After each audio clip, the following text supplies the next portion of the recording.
अब हम स्टार्ट करते हैं। इस सॉफ्टवेयर इंजीनियरिंग का मीनिंग क्या होता है? Software engineering, it is the application of a systematic, disciplined and quantifiable approach to the development, operation and maintenance of software. Software engineering क्या है? आपकी उस एप्लीकेशन को बोला जाता है जिसमें आप अपने सॉफ्टवेयर की डेवलपमेंट के लिए, उसकी ऑपरेशन के लिए, सॉफ्टवेयर की मेंटेनेंस के लिए एक सिस्टमेटिक डिसिप्लिन अप्रोच को फॉलो करते हैं। किसी भी सॉफ्टवेयर को डेवलप करने के लिए, उसको मेंटेनेंस के लिए अगर आप प्रॉपर तरीके से काम करेंगे तभी वो सॉफ्टवेयर वर्क करता है। तो इसके टू कॉमन जॉब्स क्या हो सकते हैं सॉफ्टवेयर इंजीनियरिंग के? एक होगा एप्लीकेशन डेवलपर, एक होगा आपका सिस्टम डेवलपर। एप्लीकेशन डेवलपर क्या होता है? अगर मैं आपको सिंपल वर्ड्स में बताऊं, एप्लीकेशन डेवलपर वो चीजें होती हैं जिसको जो कंज्यूमर है, यूजर है, इजीली यूज कर सकता है।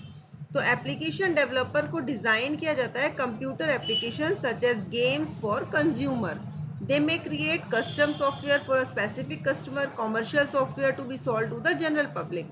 तो जो भी चीजें आप इस टाइप की यूज करते हैं, फॉर एग्जांपल अगर आपने अपनी कोई भी ऐप यूज की हुई है, डाउनलोड की हुई है, तो उसको आपने सिंपल यूजर फ्रेंडली हो जाता है। वो यूजर फ्रेंडली का मीनिंग क्या है कि आप अगर उस पर जो भी सॉफ्टवेयर, जो भी एप्लीकेशन है, उसके ऊपर आप फिंगर टच करते हैं, फिंगर टच करते के साथ ही वो ऐप आपकी ओपन हो जाती है। तो यूजर को उसके लिए कोई ज्यादा कुछ भी करने की जरूरत नहीं है कि कोई कोड लिखना है या कुछ भी, डायरेक्ट वो ओपन होगा। नेक्स्ट आपका आता है सिस्टम डेवलपर। सिस्टम डेवलपर क्या है? Create operating system either for the public और फॉर ऑर्गेनाइजेशन। ये सिस्टम को डेवलप करने की बात हो रही है यहाँ पर। Computer functioning control most of the consumer electronics in use today, including those in cell phone and cars. जो भी चीजें हैं सभी में आपके ऑपरेटिंग सिस्टम्स यूज होते हैं। तो सॉफ्टवेयर इंजीनियरिंग में आप टू टाइप से सॉफ्टवेयर इंजीनियरिंग की जॉब्स को डिवाइड कर सकते हो। एक होता है आपका एप्लीकेशन डेवलपर और सेकंड होता है आपका system developer. Next important topic आता है आपका characteristics of software in software engineering. कि अगर सॉफ्टवेयर इंजीनियरिंग में आपसे सॉफ्टवेयर की कैरेक्टरिस्टिक्स के बारे में पूछा जाए, फर्स्ट आप क्या लिखेंगे? सॉफ्टवेयर इज डेवलप्ड और engineered, it is not manufactured. जो आपका सॉफ्टवेयर होता है उसको हम डेवलप करते हैं, उसको आप क्या करेंगे? डेवलप करेंगे। मैन्युफैक्चर नहीं किया जाता। मैन्युफैक्चर हम हमेशा किसको करते हैं? हार्डवेयर को। हार्डवेयर इज ऑलवेज मैन्युफैक्चर्ड, क्योंकि मैन्युफैक्चर्ड कौन सी चीजें होती हैं? जिसको आपने एक पर्टिकुलर शेप देनी है, एक पर्टिकुलर साइज डिफाइन करना है। तो जो आपके हार्डवेयर हैं, चाहे आपका प्रिंटर है, सीपीयू है, माउस है, मॉनिटर है, ये सारी चीजें आपकी हार्डवेयर है, इन्हें हम मैन्युफैक्चर करते हैं। ठीक है। लेकिन जो सॉफ्टवेयर है, सॉफ्टवेयर क्या होता है आपका? डेवलप किया जाता है। किसकी तरह से? Just like the child. जैसे आपके अपने चाइल्ड को हम ग्रो करने के लिए उसके ऊपर उसको डेवलप करने के लिए उसके ऊपर काम करते हैं, उसको सभी चीजें प्रोवाइड कराते हैं, इसी तरह से हम सॉफ्टवेयर की डेवलपमेंट के लिए भी अलग अलग प्रोसीजर किया जाता है। तो सॉफ्टवेयर को हम डेवलप करते हैं, इंजीनियर करते हैं, उसको हम मैन्युफैक्चर नहीं करते। सेकेंड पॉइंट है software does not wear out. जो सॉफ्टवेयर है आपका वियर आउट नहीं होता है। इसका मीनिंग क्या होता है? इसका क्या मीनिंग है? इसमें आपके तीन फेसेस आते हैं। बर्न इन फेस आएगा, आपका यूजफुल लाइफ फेस आएगा, वियर आउट फेस आएगा। इसमें क्या होगा? बर्न इन फेस में क्या होगा? आपका जो फेस है, जो फेलियर इंटेंसिटी है वो वहां पर हाई हो जाती है। यूजफुल लाइफ फेस में क्या है? जिस टाइम पे आप उस सॉफ्टवेयर को यूज कर रहे हो, जितने टाइम पीरियड में हम उसे यूज कर रहे हैं, उस टाइम पे उसकी इंटेंसिटी जो है वो कांस्टेंट रहती है। वेयर आउट फेस में क्या है? अब जब काफी टाइम से हम उस सॉफ्टवेयर को यूज किए जा रहे हैं, तो उसमें कुछ ना कुछ एरर आनी स्टार्ट हो जाती है, तब हम उसे क्या करेंगे? उसको वेयर आउट कर देते हैं। इट मीन्स हमें उसकी जरूरत नहीं होती, हम उसको यूज नहीं करते।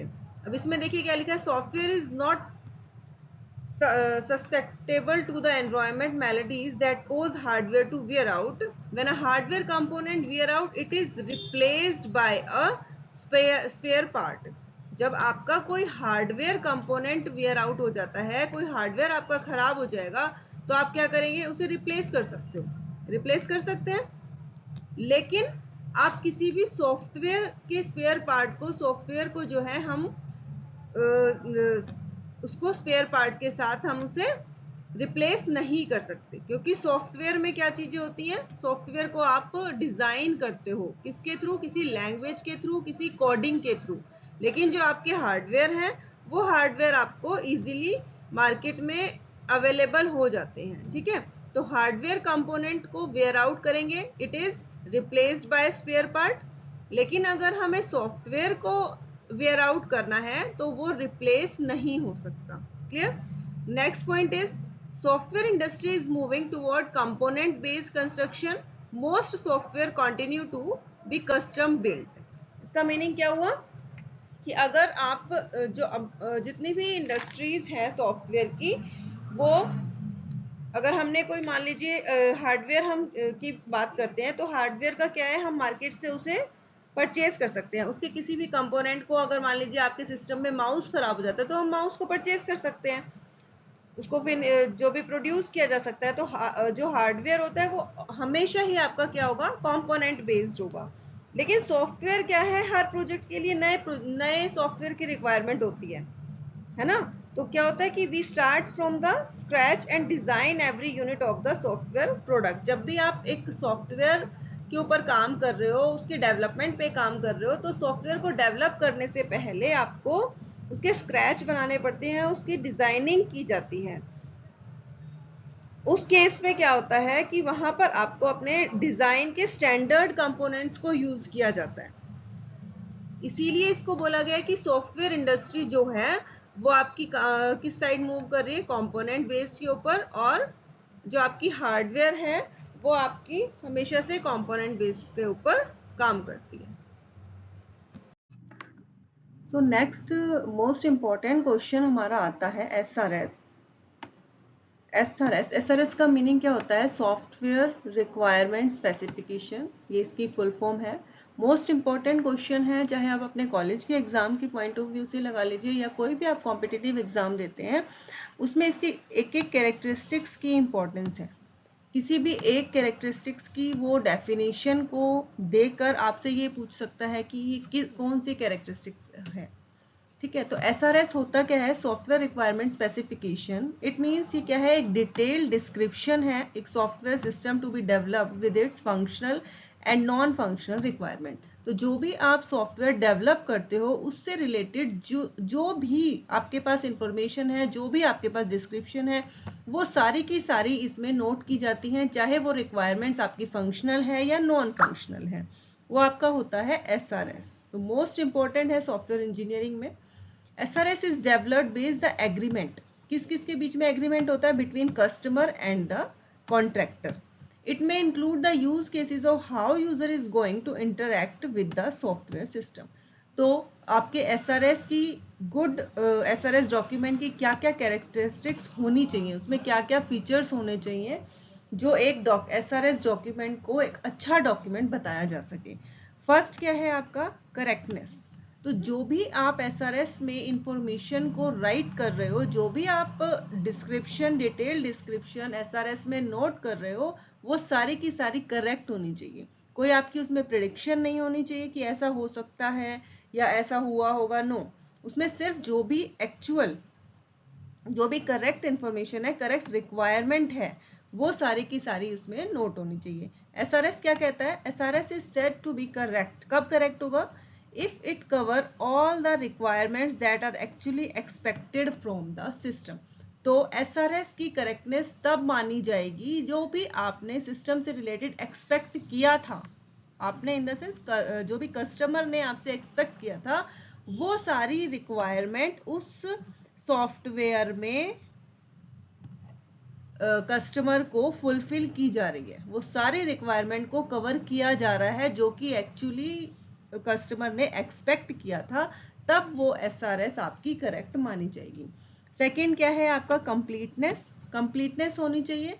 कंप्लीटनेस का मीनिंग क्या है, including the number of all the pages, resolving the determined parts of to as much extent as possible as covering all the functional non-functional requirement properly। जब आप सारे के सारी functional non-functional requirement को उसमें write करेंगे, सारे नंबर ऑफ पेजेस लिखेंगे, तो वो आपकी SRS कंप्लीट मानी जाएगी।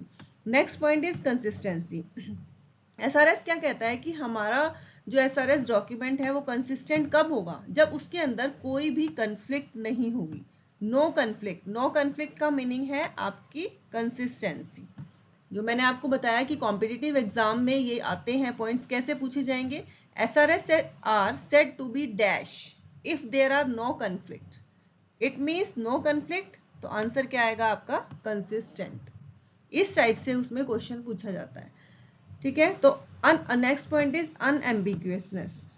SRS क्या कहता है? Is said to be unambiguous if all the requirement stated have only one interpretation. Some of the ways to prevent unambiguousness include the use of modeling technique like ER diagram, proper review and body checks. तो जब आपका unambiguous होगा जब आपका only one interpretation इसके अंदर clear होगा। Next point है आपका ranking for importance and stability.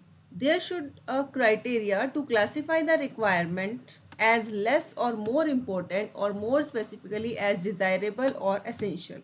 An identifier mark can be used with every requirement to indicate its rank and stability. तो आप हर किसी को एक मार्क कर सकते हो कि कौन सी रैंक पर आना चाहिए, उस टाइप से हम SRS को तैयार करेंगे।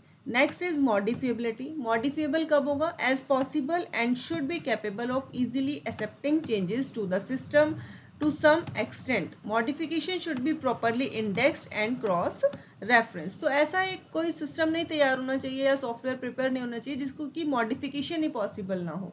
ये सारे पॉइंट्स इसमें आते हैं। Next most important point is वेरीफिएबिलिटी।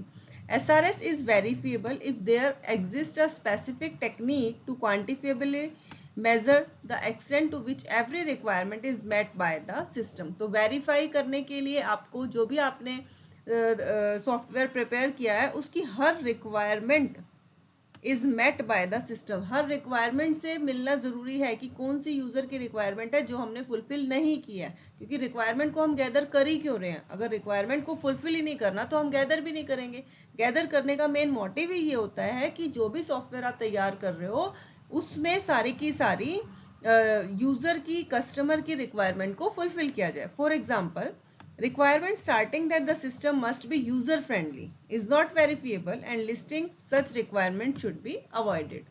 Next is traceability. One should be able to trace a requirement to design, component and then to code segment in the program. Similarly, one should be able to trace a requirement to the corresponding test cases. तो traceability होने का भी जरूरी है। मतलब कि जैसे कि एक वाटरफॉल मॉडल है, वाटरफॉल मॉडल में क्या होता है कि जो भी रिक्वायरमेंट एक बार आपने गैदर कर ली उसमें हम चेंजेस नहीं कर सकते।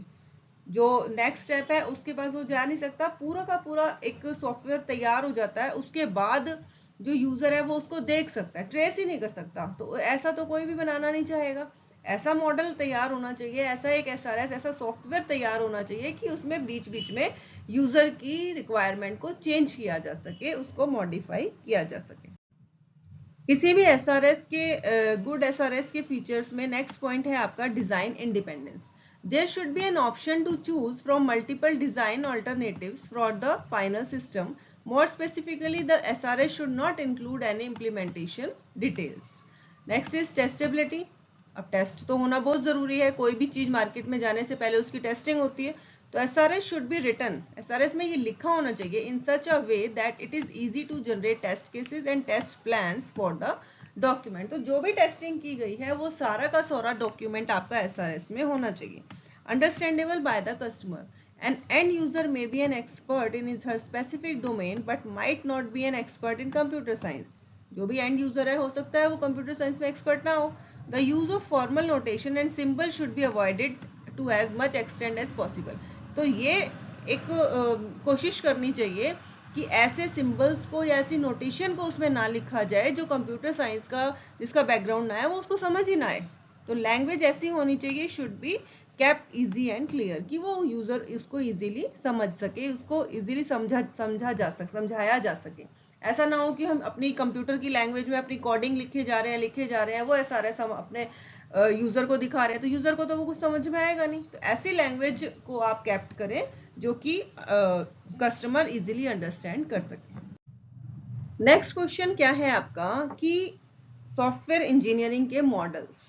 मैंने कोशिश की है, क्योंकि पूरी सॉफ्टवेयर इंजीनियरिंग को मैंने एक ही वीडियो में कवर करने की मैं कोशिश कर रही हूँ कि आपका सारा सिलेबस एक ही वीडियो में कवर करा सकूं, जिसमें क्या है कि शॉर्ट में मैं समझा रही हूँ, लेकिन शॉर्ट में ऐसे पॉइंट्स हैं जो कि आप उसको सिंपल छोटे छोटे पॉइंट्स के थ्रू आप इसको एक पूरा एक 16 मार्क्स के क्वेश्चन को अटेम्प्ट कर सकते हैं।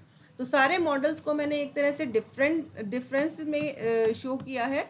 अब उस डिफरेंस को आप लोग ये है कि अपने तरीके से कोई भी एक मॉडल अगर आ जाता है तो आप उसको लिख सकते हो। नेक्स्ट स्लाइड में मैं इसके डायग्राम भी दिखाऊंगी आपको। तो हमारे सॉफ्टवेयर इंजीनियरिंग के मॉडल्स हैं। फर्स्ट मॉडल है आपका वाटरफॉल मॉडल, सबसे पहला मॉडल जो कि 1970 में आया था, वाटरफॉल मॉडल है। क्या है इसका useful when the requirement are clear. तो वाटरफॉल, तो मेन पॉइंट क्या हो गया यहाँ पर, requirement are clear. Waterfall model वहां पर यूज किया जाता है जब आपको आपके कस्टमर की, आपके यूजर की रिक्वायरमेंट क्लियर होंगी।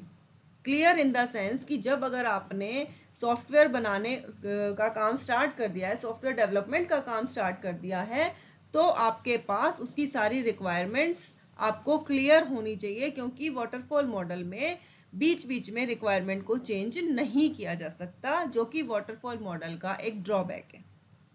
फॉर एग्जाम्पल, अगर आपने किसी बिल्डर को अपना घर बनाने के लिए दिया है, तो आपका काम क्या है, कस्टमर का काम क्या है, उसने एक जो है लैंड परचेज कर ली, बता दिया कि इतने रूम्स बनने हैं, ये किचन बनना है, इधर ये चीजें बननी है।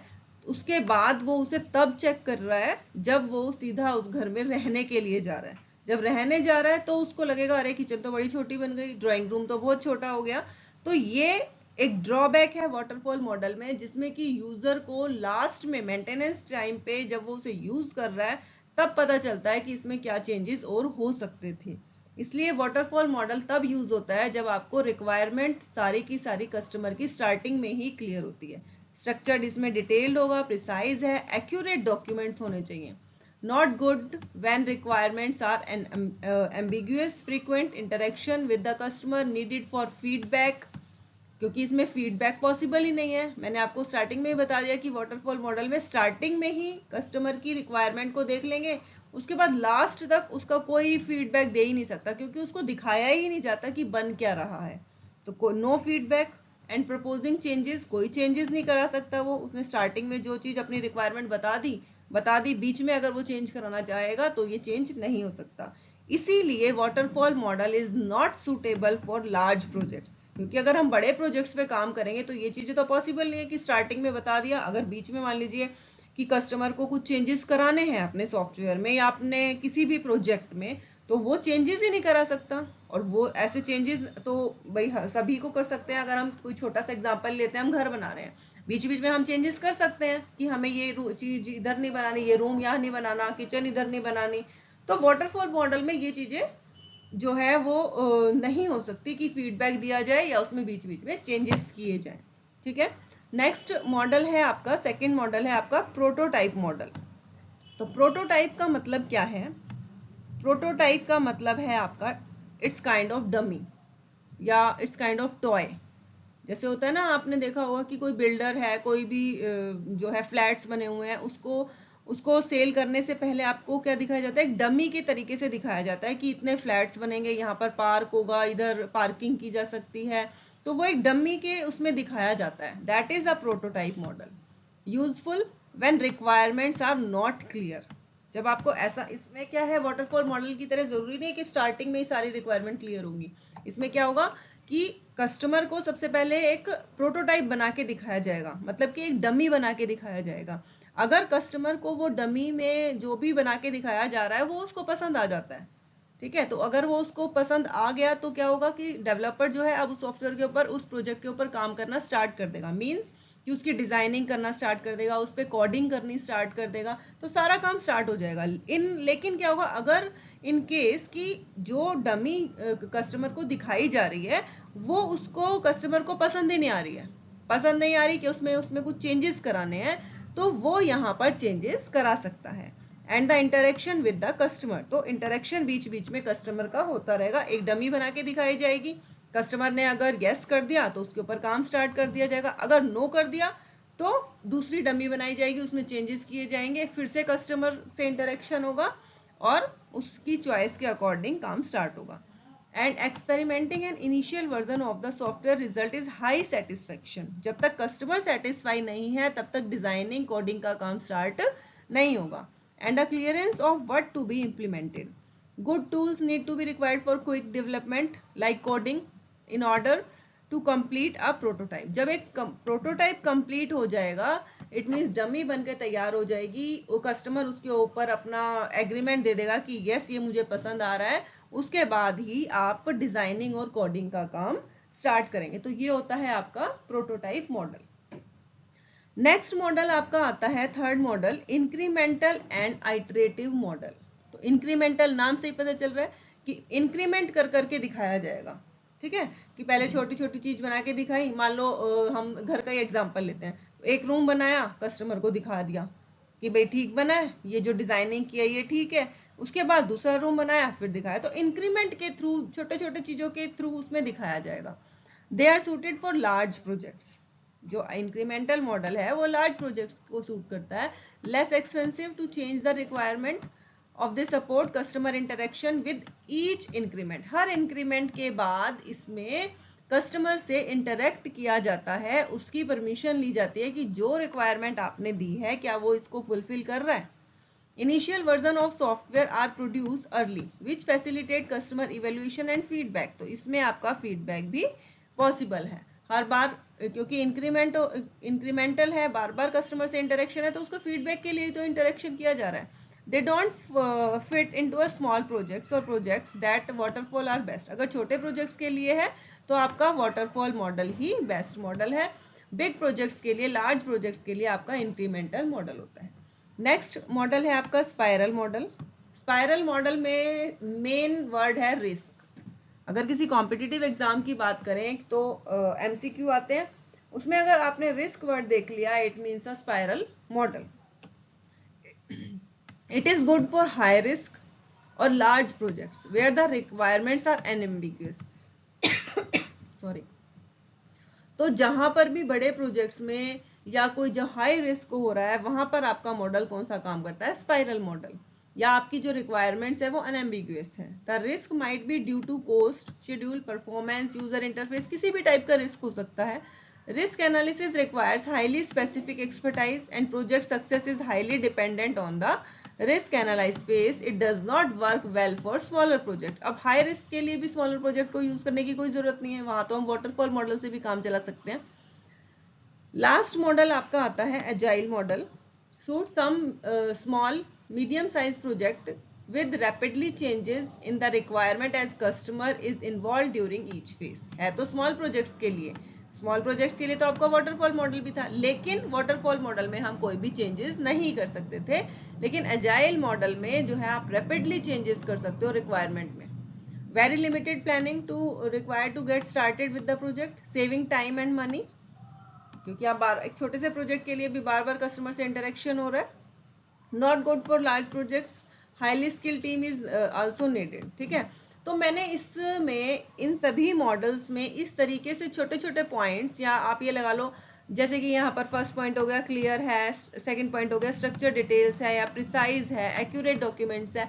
तो मैंने क्या है इसमें जो आपके मेन हेडिंग्स हैं, मेन पॉइंट्स हैं, वो नोट किए हैं। अब इन पॉइंट्स को आप आगे फर्दर एक्सप्लेन कर सकते हो। मान लीजिए कोई प्रोटोटाइप मॉडल आ गया आपका 10 मार्क्स में, तो 10 मार्क्स में आया, अब मैंने आपको क्या बता दिया, मेन चीजें बता दी प्रोटोटाइप मॉडल की। मैंने आपको मेन चीजें बता दी कि प्रोटोटाइप मॉडल में जो है रिक्वायरमेंट नॉट क्लियर है।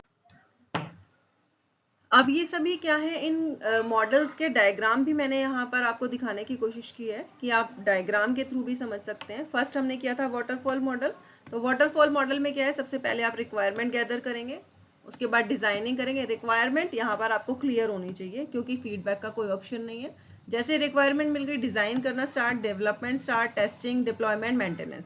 तो जो यूजर का काम आ रहा है, जो कस्टमर है, वो यहाँ पर आकर, इट मीन्स जब उसको हैंड ओवर कर दिया जाएगा, प्रोजेक्ट है या सॉफ्टवेयर है, तब वो अपना फीडबैक दे सकता है। फॉर एग्जांपल अगर एक घर बनाया जा रहा है तो जैसे ही उसने घर में रहना स्टार्ट किया, उसको पसंद नहीं आया, तो उसी टाइम से तोड़फोड़ स्टार्ट कर दी। तो वाटरफॉल मॉडल में क्या है, आपका फीडबैक ऑप्शन ही नहीं होता। ठीक है, नेक्स्ट है आपका प्रोटोटाइप मॉडल। प्रोटोटाइप मॉडल में क्या है, आपकी रिक्वायरमेंट गैदर की, उसके बाद एक डमी बना दिया। अब डमी जैसे ही बन गया, अगर यस हो गया तो डिजाइन करना स्टार्ट हो गया, यहाँ से पूरा का पूरा काम करना स्टार्ट हो गया। अदरवाइज फिर से आप रिक्वायरमेंट गैदर करेंगे, डमी बना के दिखाएंगे, दैट्स इट। नेक्स्ट है आपका इंक्रीमेंटल मॉडल। इंक्रीमेंटल मॉडल देखिए ये क्या है, first increment, second increment, third increment. It means first increment में एनालिसिस किया, डिजाइन किया, कोड किया, टेस्ट किया, इसके बाद कस्टमर को शो कर दिया, कस्टमर ने यस कर दिया तो हम नेक्स्ट इंक्रीमेंट पे आ गए, नेक्स्ट स्टेप पे आ गए, फिर नेक्स्ट स्टेप पे आ गए। इस तरीके से इंक्रीमेंट मॉडल काम करता है। ये है आपका स्पाइरल मॉडल, स्पाइरल की शेप में इस तरीके से। तो यहाँ पर आपका क्या आता है, रिस्क। तो सबसे पहले क्या है, objective determination and identify alternative solution. आपको जब आप इतने हाई रिस्क पे काम कर रहे हो, तो ऐसा तो है नहीं आपने काम करना स्टार्ट कर दिया, कोई रिस्क आएगा तो बाद में देखेंगे, बाद में देखने वाला सीन नहीं है। उसको अपने ऑल्टरनेटिव लेकर चलने पड़ेंगे, स्टार्टिंग में ही उसको देखना होगा कि ये प्रॉब्लम आएगी, तो अगर ये सॉल्यूशन नहीं होगा तो इसका अल्टरनेट क्या हो सकता है, ये सॉल्यूशन नहीं है तो उसका अल्टरनेट क्या हो सकता है। तो उसको एक प्रॉब्लम के लिए कम से कम 10 सॉल्यूशंस लेकर पहले चलने पड़ेंगे। आइडेंटिफाई एंड रिसॉल्व रिस्क, उसके बाद वो आइडेंटिफाई भी करेगा, उसको पता तो होना चाहिए रिस्क है क्या। उसके जब तक रिस्क का पता ही नहीं चलेगा, आइडेंटिफाई ही नहीं कर पाएगा, तो रिजॉल्व किसको करेगा। Develop next version of the product and last is review and plan for the next phase. यहाँ तक होने के बाद फिर से वो नेक्स्ट फेज में आ जाएगा। तो ये है आपके वाटरफॉल मॉडल। मैंने बहुत ही कम स्लाइड्स में, बहुत ही कम टाइम में पूरे मॉडल्स को कवर करने की कोशिश की है। इन छोटे छोटे पॉइंट्स को आप अपने नोट्स में लिख सकते हो। पॉइंट्स लिखेंगे, उसके बाद क्या माइंड मैप, जैसे एक तरीके से होता है ना, बच्चे माइंड मैप बना के चलते हैं, तो ये क्या काम कर रहा है, ये वीडियो आपको एक माइंड मैप बना के दे रही है कि इस मॉडल में ये आएगा, इस टॉपिक में ये आएगा। उसके बाद आप इसको अपने एग्जाम में एक्सप्लेनेशन के थ्रू डिटेल्ड एक्सप्लेनेशन दे सकते हैं, जो कि आपके एग्जाम को आप जिसमें अच्छे मार्क्स ले सकते हो। नेक्स्ट टॉपिक है आपका सॉफ्टवेयर इंजीनियरिंग में मोस्ट इम्पॉर्टेंट टॉपिक, जो कि आपके एग्जाम में आएगा ही आएगा, सॉफ्टवेयर टेस्टिंग। सॉफ्टवेयर टेस्टिंग एक ऐसा टॉपिक है जो एग्जाम के पॉइंट ऑफ व्यू से और किसी भी कॉम्पिटिटिव एग्जाम के पॉइंट ऑफ व्यू से मोस्ट इम्पोर्टेंट है। आजकल के टाइम में तो सॉफ्टवेयर टेस्टिंग को एक ऐसा कोर्स बना दिया गया है जिसके ऊपर बहुत सारी जॉब्स भी अवेलेबल है। तो हम स्टार्ट करते हैं सॉफ्टवेयर टेस्टिंग। सॉफ्टवेयर टेस्टिंग क्या होता है और उसका मेन एम क्या है। आप कोई भी प्रोजेक्ट पे काम कर रहे हो, कोई भी सॉफ्टवेयर डेवलप कर रहे हो, उसको मार्केट में लाने से पहले उसकी टेस्टिंग करना ज़रूरी है। उसका रीज़न क्या है, क्यों हम उसकी टेस्टिंग करते हैं, ताकि हम उसमें फाइंडिंग एरर कर सकें, एरर को फाइंड कर सकें। क्योंकि फॉर एग्जांपल अगर हम छोटा सा कोई एग्जांपल लेते हैं, कोई अगर हम मान लीजिए मिक्सी बना रहे हैं या कोई भी एक प्रोडक्ट बना रहे हैं, उन सब चीज़ों को हम अपने प्रोडक्ट को यूज़र की, क्लाइंट की रिक्वायरमेंट के अकॉर्डिंग बनाते हैं। क्योंकि फर्स्ट फेज हमारा क्या होता है, यूज़र की रिक्वायरमेंट को गैदर करना। तो उनकी रिक्वायरमेंट के अकॉर्डिंग हमने उस प्रोजेक्ट को, उस प्रोडक्ट को डेवलप तो कर दिया, उस सॉफ्टवेयर को डेवलप तो कर दिया, लेकिन क्या मार्केट में जाने से पहले हमने उसकी टेस्टिंग की। अगर आप बिना टेस्टिंग के सॉफ्टवेयर को मार्केट में लेकर आ रहे हो, क्लाइंट तक पहुंचा रहे हो, लेकिन जब क्लाइंट यूज़ कर रहा है तो वो एरर को फेस करेगा। तो उन एरर को फाइंड करने के लिए, उन एरर को सॉल्व करने के लिए टेस्टिंग जो है बहुत ही ज़्यादा इम्पोर्टेंट होती है किसी भी प्रोडक्ट के लिए, किसी भी प्रोजेक्ट के लिए। तो सॉफ्टवेयर टेस्टिंग का एम क्या है, एरर फाइंड करना। To make our software perform well it should be error free. तो हमें अपना एक ऐसा सॉफ्टवेयर डेवलप करना है, ऐसा सॉफ्टवेयर बनाना है जो कि एरर फ्री हो। अब इसकी जो डेफिनेशन है, मीनिंग है, उसे हम देखते हैं। Software testing can be stated as the process of verifying and validating.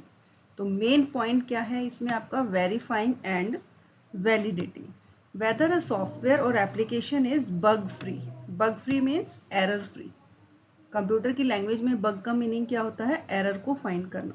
तो कोई भी आप प्रोसेस पे काम कर रहे हो, कोई भी प्रोजेक्ट बना रहे हो, उसका मेन पर्पस क्या होना चाहिए, बग फ्री हो, meet the technical requirement as guided by its design and development and meet the users requirement. क्योंकि आप जिस भी प्रोजेक्ट के ऊपर काम करते हो सबसे पहले आपको यूजर की रिक्वायरमेंट को ही फुलफिल करना है effectively and efficiently by handling all the exceptional and boundary cases।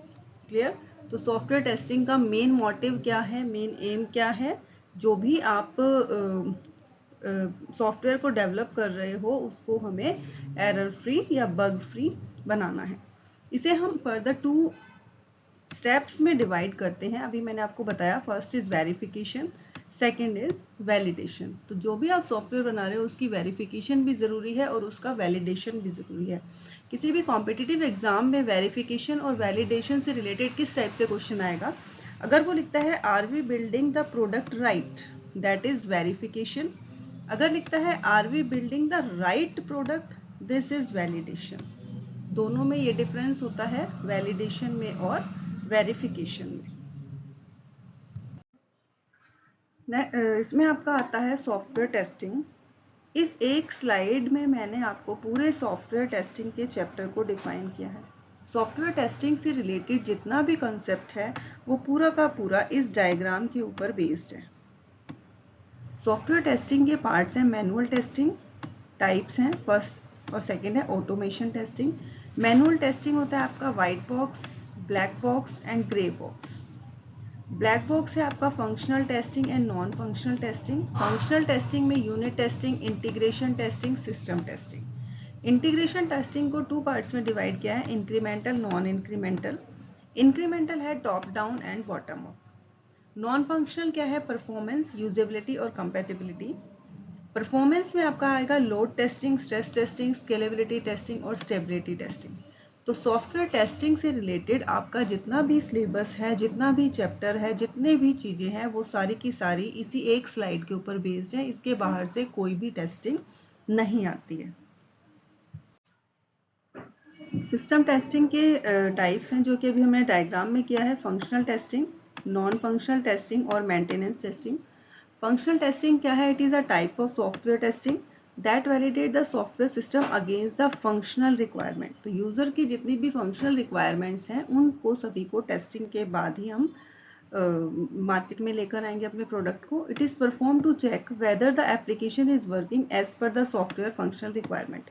अब फंक्शनल टेस्टिंग में अभी हमने डायग्राम में कौन कौन सी टेस्टिंग देखी कि फंक्शनल टेस्टिंग के कौन कौन से टाइप्स होते हैं, unit testing, integration, system and smoke testing.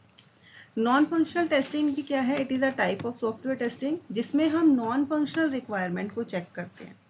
Non functional requirement क्या है, performance, scalability, portability, stress, usability testing, performance testing. Maintenance testing में आपका आता है रिग्रेशन टेस्टिंग। रिग्रेशन टेस्टिंग जिसमें आप चेंजिंग, मॉडिफाइंग, अपडेटिंग सॉफ्टवेयर को अकॉर्डिंग टू कस्टमर नीड्स के अकॉर्डिंग हम इसे करते हैं।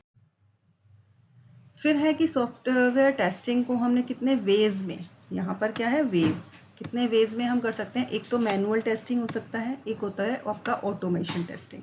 मैनुअल टेस्टिंग क्या है, जो मैनुअली की जाएगी, जिसमें ऑटोमेशन टूल को, उनके स्क्रिप्ट को यूज नहीं करेंगे। तो manual testing include software testing manually without using any automation tool और script. In this type of tester takes over the role of end user and tests the software to identify any unexpected behavior or bug.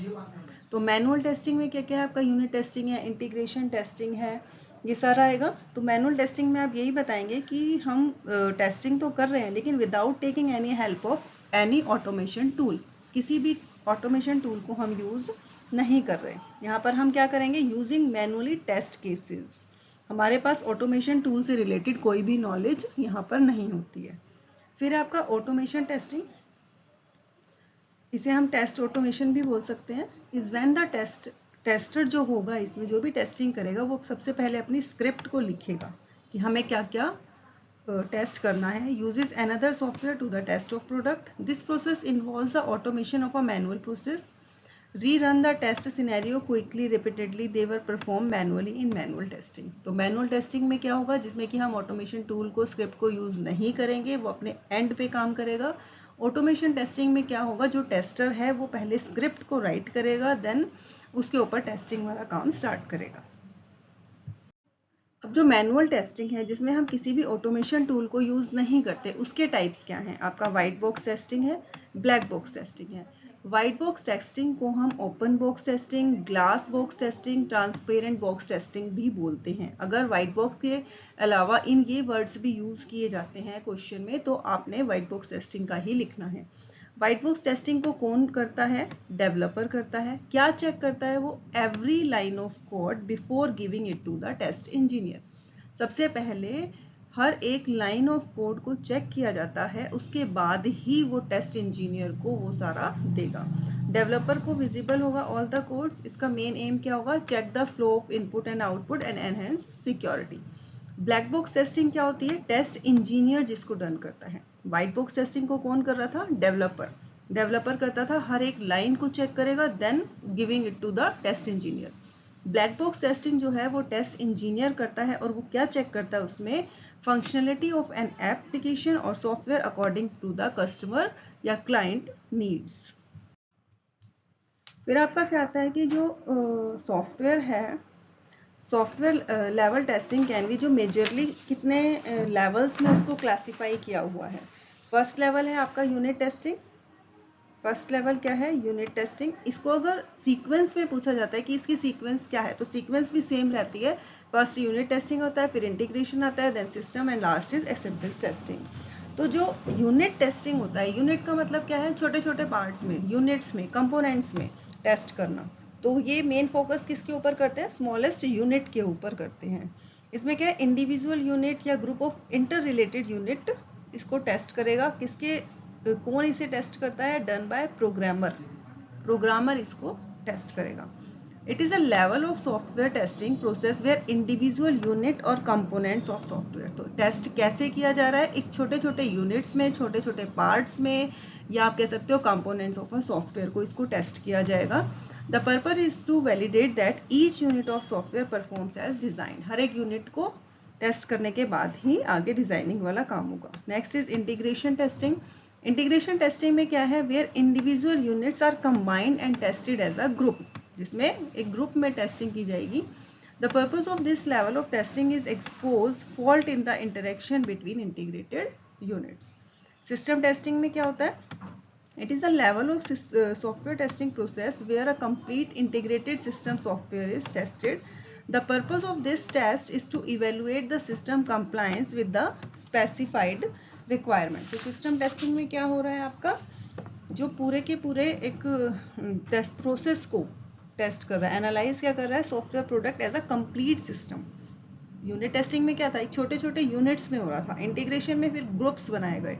System testing में क्या हुआ? पूरे के पूरे complete system को ही test किया गया। क्लियर?